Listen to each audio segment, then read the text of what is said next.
নামাজের প্রতি বেশি সতর্ক হও, বেশি নামাজের প্রতি যত্নশীল হও, নামাজকে হেফাজত করো। বিশেষ করে মধ্যমপন্থী নামাজের প্রতি বেশি যত্নবান হয়েও। সালাতুল উস্তা, মধ্যমপন্থী নামাজ কোনটা? মুফাসসিরিন কিরাম অনেক মত দিয়েছেন। এর ভিতরে প্রসিদ্ধ অধিকাংশ মুফাসসিরিন কিরামের মত হলো মধ্যম নামাজ হলো আসরের নামাজ। মধ্যম নামাজ কি? এই জন্য আল্লাহ পাক আসরের নামাজের গুরুত্বের কথা এখানে ইনডাইরেক্টলি বলেছেন। আরেকটি সূরার মধ্যে আসরের নামাজের কথা ডাইরেক্টলি বলেছেন। এমনকি আসরের নামাজ নিয়ে একটি সূরা পর্যন্ত আল্লাহ নাযিল করেছেন। যে হুজুর যে ওই সূরাটা নিয়ে আমার পূর্ববর্তী ওয়াইজ জনাব ফখরুল আলম চৌধুরী সূরাতুল আসর নিয়ে আলোচনা করেছেন। সূরাতুল আসরের অনেক মানে আছে হুজুর বলেছেন। এর ভিতরে একটি মানে হলো আসর, সূরাতুল আসর মানে আসরের নামাজের উদ্দেশ্য। আসরের নামাজও উদ্দেশ্য। আসরের সময় গুরুত্বপূর্ণ সময়ের সময়। এই সময়টা মানুষের নামাজি মানুষের মাঝে মধ্যে ছুটে যায়। মার্কেটিং করতে ঢুকছে 3টা বাজে, মাগরিবের আযান হয়ে যাচ্ছে, হঠাৎ করে লাফ দিয়ে উঠছে, ও বাজলেই আসর হওয়ার থেকে মাঝে ধারণা হয়। এরকম আছে না নাই? নামাজি দিনদার মিয়া বিবিকে নিয়ে মার্কেটে ঢুকছে, মাথা থেকে পায়ের তালু পর্যন্ত মিলাতে হবে। সারা যদি সবুজ হয়, হিল সবুজ হওয়া লাগবে, কাঁধও সবুজ হওয়া লাগবে, ঘড়িও সবুজ হওয়া লাগবে, মাথার চাদরও সবুজ হওয়া লাগবে, মাথার তালু থেকে পা পর্যন্ত গ্রিন কালার হওয়া লাগবে। এই কালার মিলাতে গিয়ে মার্কেটের প্রত্যেকটা দোকান চেক আপ করতে করতে নামাজি মানুষেরও অনেক সময় আসরের নামাজ কাজা হয়ে যায়, খবর থাকে না। জোরে বলেন ইন্না লিল্লাহ। মিলানি বিয়ারাম এখানে আছে না? সব জায়গায় আছে না? মিলানি বিয়ারাম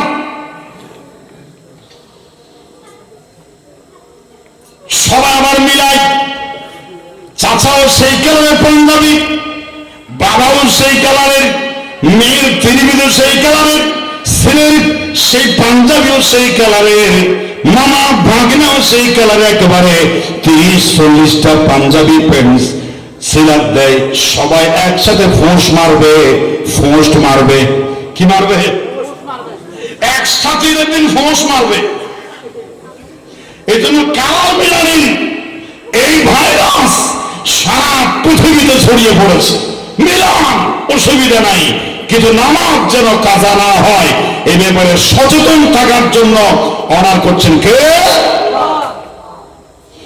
তাহলে আল্লাহ পাক রব্বুল আলামিন বলেছেন নামাজের যে প্র্যাকটিস রমজানে ছিল, রমজানের পরেও যেন এক ওয়াক্ত নামাজও কাজা না হয় সে ব্যাপারে অতীব দৃষ্টি রাখার জন্য বলেছেন। এই জন্য আমি সংক্ষেপে এখন অন্যান্য ট্রিটমেন্টের কথা একটু পরে রেখে নামাজ নিয়ে, নামাজের ফজিলত গুরুত্ব নিয়ে অতি অল্প সময়ে 15টি পয়েন্টে 15টি ফজিলত আমি অল্প সময় পেশ করতে চাই।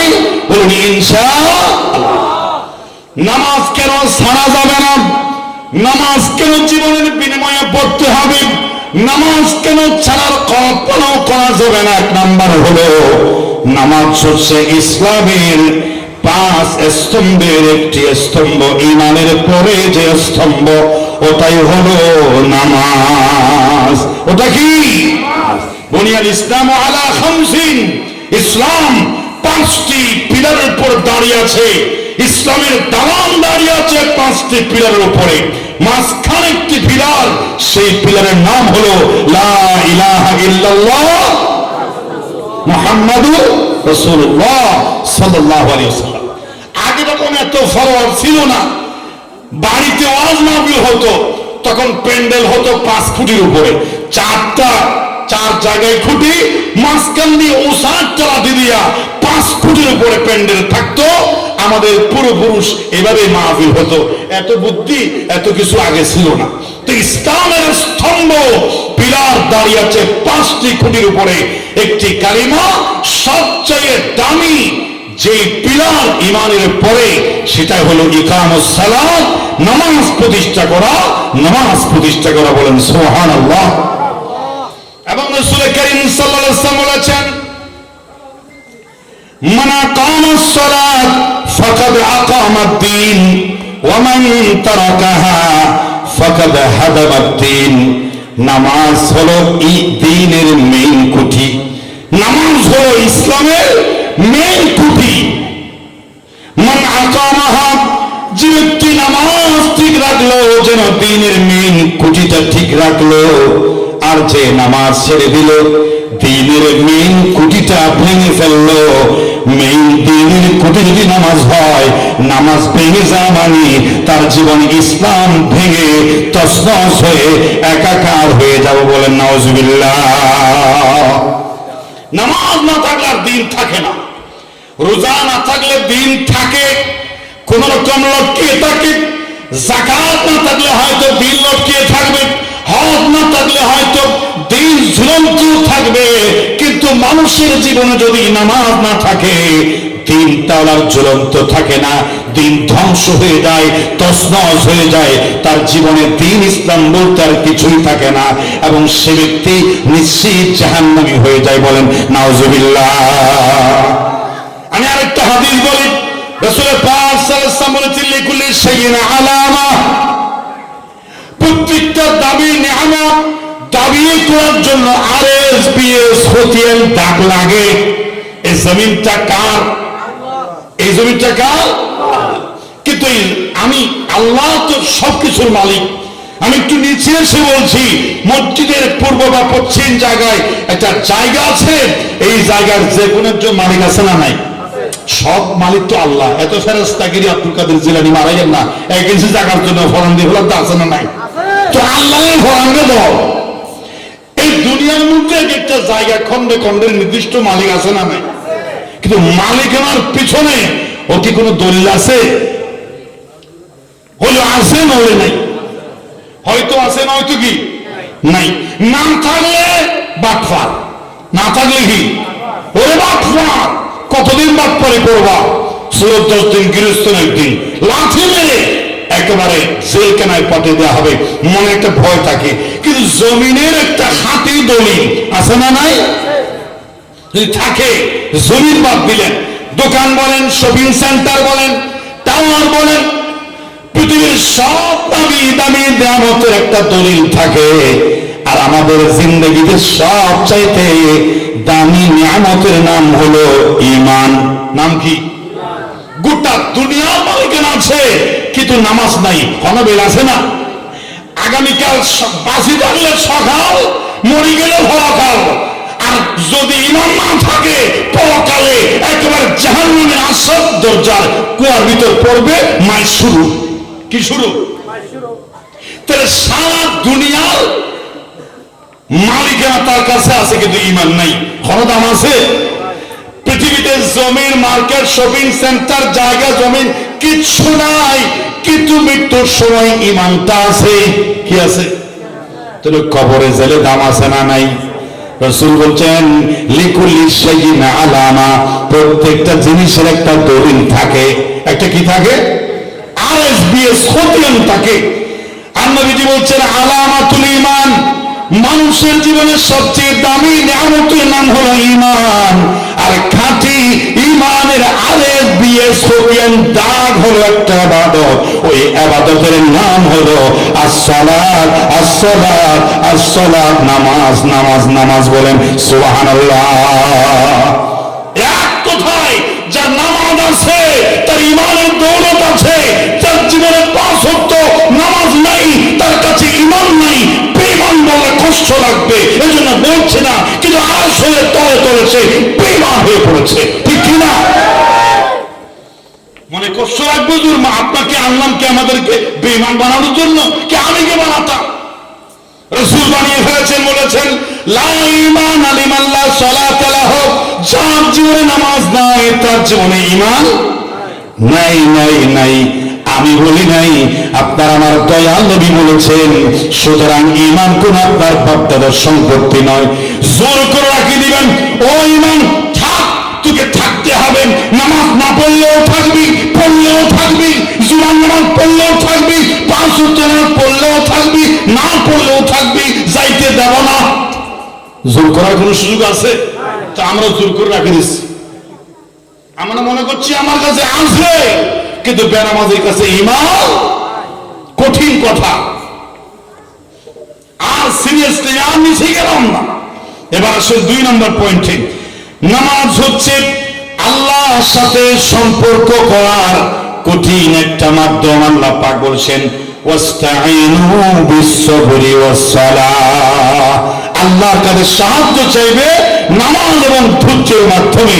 আল্লাহর কাছে কিছু চাইতে হলে আল্লাহর সাথে একটা সম্পর্ক থাকা লাগে, আর সেই সম্পর্কটা থাকে নামাজ থাকলে, আর জীবনে মুসিবতে ধৈর্য থাকলে এই সম্পর্ক থাকে। সুতরাং নামাজ এবং ধৈর্য আল্লাহর সাথে সম্পর্কের পাওয়ারফুল একটি মাধ্যম। বলেন সুবহানাল্লাহ। 3 নম্বরে হলো নামাজ হচ্ছে এমন একটা দামি ইবাদত, ইন্নাস সালাতা তানহা আনিল ফাহশাই ওয়াল মুনকার। নামাজ হচ্ছে অন্যায় কাজ, ফাহিশা, অশ্লীল, বেহায়া, শয়তানি কাজের মাঝখানে একটা আড়াল, একটা দেওয়াল। কারণ নামাজ অন্যায় অশ্লীল কাজ থেকে প্রত্যেকটা মানুষকে বাধা প্রদান করে। বলেন সুবহানাল্লাহ। নামাজ পড়ি ছোড়া হলে অবলা তুই নামাজ ছেড়ে দেবেন, ছুড়াবে না। নামাজ পড়ি 792 টিভি চাইলে অজরা তুই 1 নম্বর প্রথম কাতার মুসল্লি নয় না, 7 কিলো টিভি চলবে। ও যারা তুই প্রথম কাতার মুসল্লি নয় না, তুই কিনলে সুদের লেনদেন করর, গোসল লেনদেন করর, মারে বোনরে গালাগালি করর। তুই 1 নম্বর মুসল্লি, 1 নম্বর নামাজি। নামাজি নামাজি নামাজিতে ভাল বানায়া জীবনে চলার পথে অনেক কাজ করতে মন চায়, কিন্তু চোখ লজ্জায়, ইমানের লজ্জায়, নামাজের লজ্জায় অনেক অন্যায় কাজ থেকে মানুষ বাঁচার সুযোগ হয় নামাজের নামাজকে ইস্যু করে। বলেন সুবহানাল্লাহ। আর এটা না পড়লে হয়তো হোক গই গরব গই দূরব গই ল্যান্ডোজ গই, এটা হলাম নাই, নামাজ ঠিক নাই, কিছু ঠিক নাই, এটা মাতে লাভ নাই, বা এটা বরবাদ গিয়ে সালাম কেন নিবি কি লাগু যায়, তোর কিছু হলাম নাই, এটা বরবাদ গিয়ে এলে হন না হন হন হসলাম না মাইক চলাতে মানুষ নাই কমে নাকি এতক্ষণ চা কি চায় হাতে না চা হাতে এতক্ষণ চা হানি একটু জিকির করেন লা ইলাহা ইল্লাল্লাহ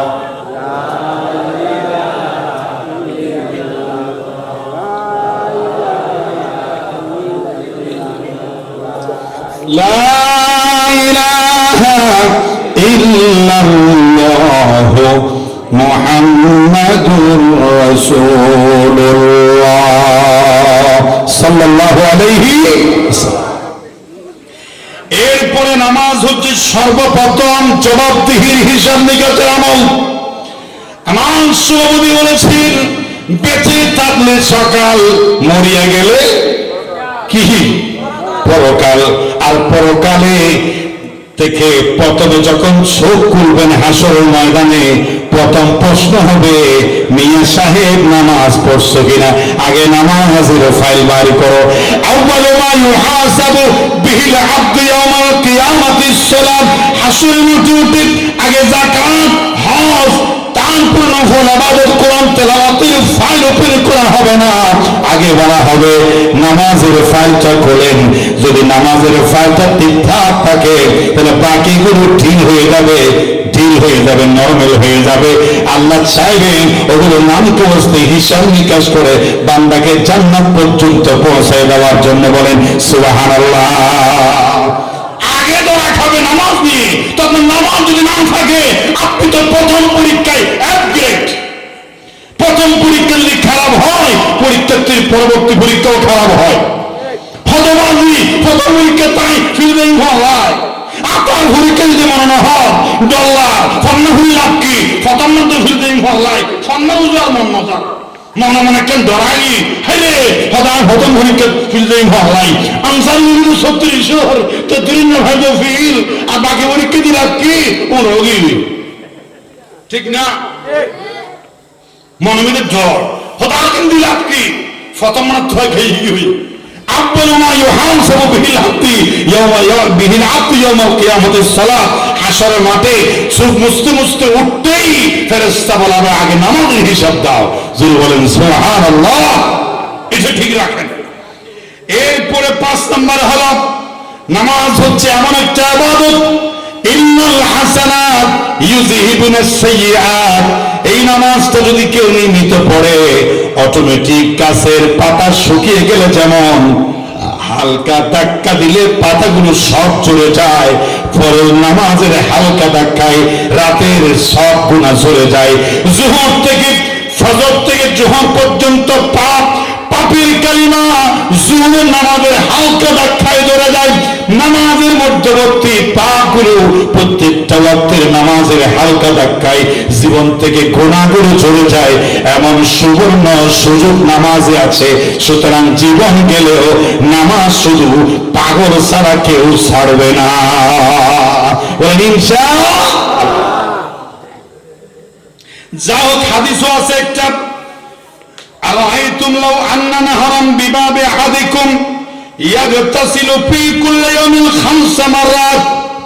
রাসূল বুঝাচ্ছেন, কোন নদীর এই পারে একটা মানুষের ঘর, ওই পারে বাজার, ওই পারে শিক্ষা প্রতিষ্ঠান, ওই পারে তার কার্যক্রম, দিনে 5 বার সাগরের নদীর উপর দিয়া সাঁতার কেটে কাপড় ভিজায়া তার ওই পারে 5 বার যেতে হয়। একটা মানুষ যদি নিজের ঘরের থেকে নিজের প্রয়োজনে 5 বার নদীর উপরে সাঁতার কেটে গোসল করে যায়, তার শরীরে কোনো নাপাকি থাকে? আপনারা বলেন থাকে? আর একবার গোসল করলে ও তো সাফ, এ জায়গা মানে 2 বার ডবল সাফ, 3 বার 3 ডবল সাফ, 4 বার 4 ডবল সাফ, 5 বার 5 ডবল কি সাফ। রাসূল বলেছেন, এই নবী, কোন মানুষ ফজরের সময় একবার গোসল করলো, নামাজ পড়া মানে হলো জীবনের গুনাহগুলো ধরে দেওয়ার গোসল করলো।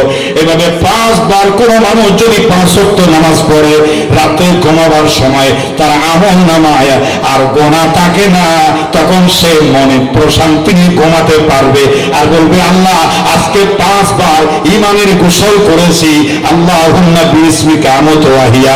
আল্লাহ তোমার নামে আমি বলে কয়ে মরে যাচ্ছি, আমি স্ট্রোক করতেছি। মরে যাওয়া মানে কি?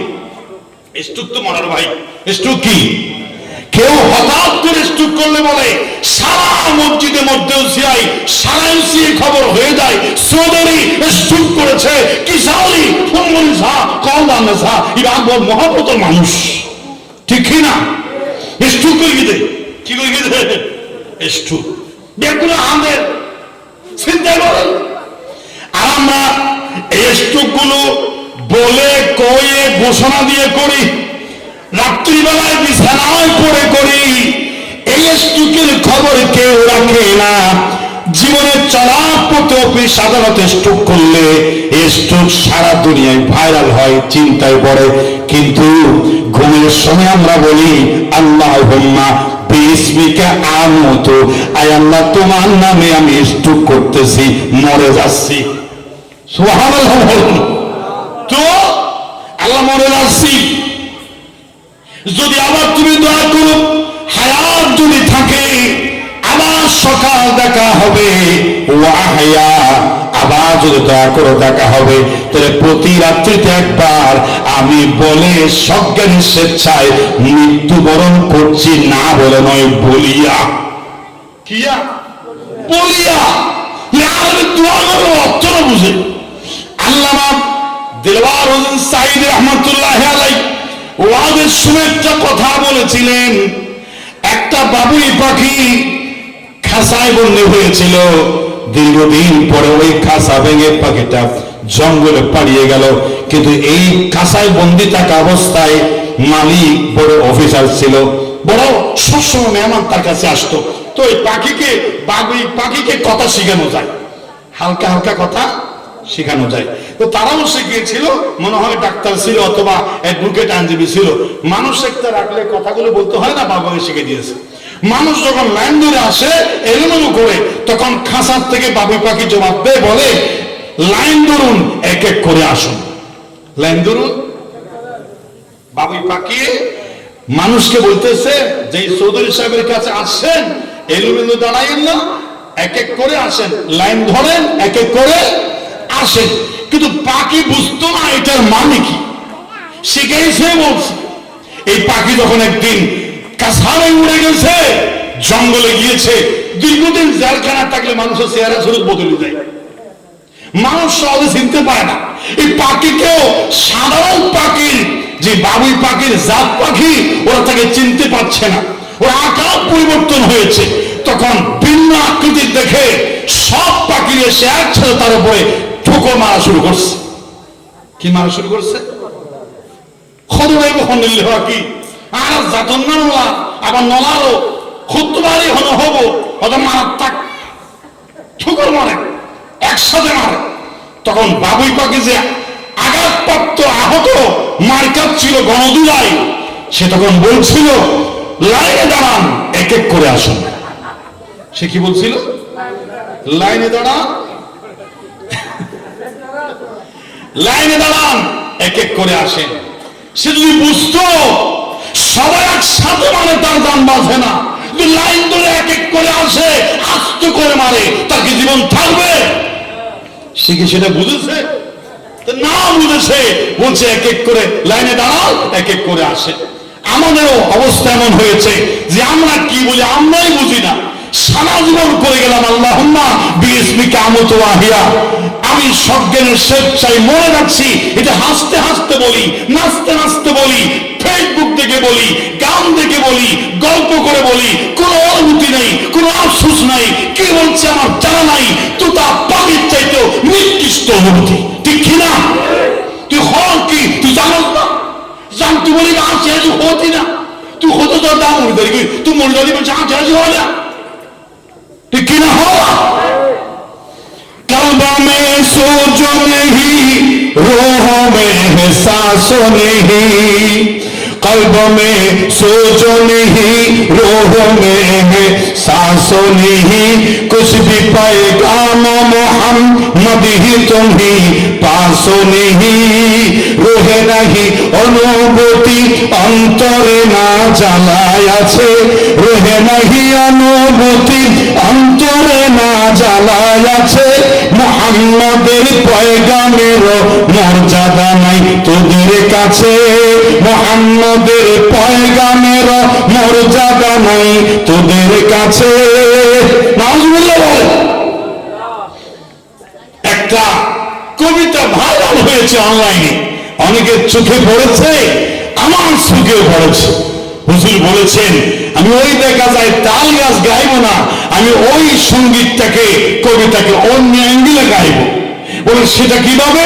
তিনি বলেছেন ওই দেখা যায় কবরস্থান, ওই আমাদের ঘর, ওই কানেতে থাকতে হবে সারা জীবন ভর, ঠিক কিনা? ওই দেখা যায় কবরস্থান, ওই আমাদের ঘর, ওই কানেতে থাকতে হবে সারা জীবন ভর। ওই কবর তুই চাস কি, নাস্তা টাস্তা খাস কি, ওই কবর তুই চাস কি, টাকা পয়সা নেস কি? কবর চড়ে বলে টাকা পয়সা নি না, সুদ ঘুষ চাই না, একটা মুমিন পায় না, যদি একটা মুমিন পাই অমনি আমি এই কবর জান্নাতের বাগান হয়ে যায়। সুবহানাল্লাহ। রাসূল বলেছেন আল কবরু রাউযাতুম মিন রিয়াদিল জান্নাহ আও হুফরাতুম মিন হিফারিন নিরান, কবর হচ্ছে নেককারদের জন্য বেহেশতের বাগান, আর বদকারদের জন্য দুজকের সাববিচ্ছ বিষাক্ত সাপের কঠিন অন্ধকার অগ্নি দগ্ধওয়ালা কঠিন ঘর, ওখানে চলতে হবে কিয়ামত পর্যন্ত। বাঁচার কেউ আছে? সাপে কাটিবে রে গুর্জ মারিবে রে, কঠিন আযাব হইবে শোনো পাপী বান্দার কবরে, কঠিন আযাব হইবে শোনো পাপী বান্দার কবরে। কোনো সন্দেহ নাই। মাইকওয়ালা ভাই একটু বাড়াইতে পারলে বাড়ান, আমার ঠোঁট যদি আপনার স্পিকারে লাগে তখন আমি বল পাই। একটু পিছনে আসতে বলে মাইকের আওয়াজ আমি আর নাই, একটু বাড়াই দেব। নামাজ হচ্ছে মানুষের জন্য খুবই গুরুত্বপূর্ণ ইবাদত। আমি সংক্ষেপে বলছি, নামাজ হচ্ছে আল্লাহর জান্নাতের সুসংবাদ পাওয়ার পাওয়ারফুল আমল। قد أفلح المؤمنون, ওই মুমিন সফল হয়ে গেছে। ইয়ারিসুনাল ফিরদাউস, জান্নাতুল ফিরদাউসের ওয়ারিসি কাপ পেয়ে গেছে। ওই যে আমল আছে, এক নাম্বার জান্নাতি ওয়ারিসি সম্পত্তি পাওয়ার এক নাম্বার আল্লাযীনা হুম ফি সালাতিহিম খাশিউন, যে ব্যক্তি খুশুর সাথে নামাজ পড়ে দুনিয়ায় থাকা অবস্থায় সে জান্নাতি ওয়ারিসি সার্টিফিকেট, মৃত্যু জান্নাতের সনদ নিয়ে কবরে যাবে। বলেন সুবহানাল্লাহ। এরপরে সঙ্গীবে বলি, আল্লাহর রহমত লাভ হবে নামাজের মাধ্যমে। কেউ যদি নামাজ পড়ে সে আল্লাহর রহমত অনবরত পেতে থাকবে। এরপরে মনের প্রশান্তি, আলা বিযিকরিল্লাহি তাতমাইন্নুল কুলুব, নামাজি মানুষের অন্তরে একটা প্রশান্তি আছে যেটা বেনামাজির অন্তরে নাই। ঠিক কি না?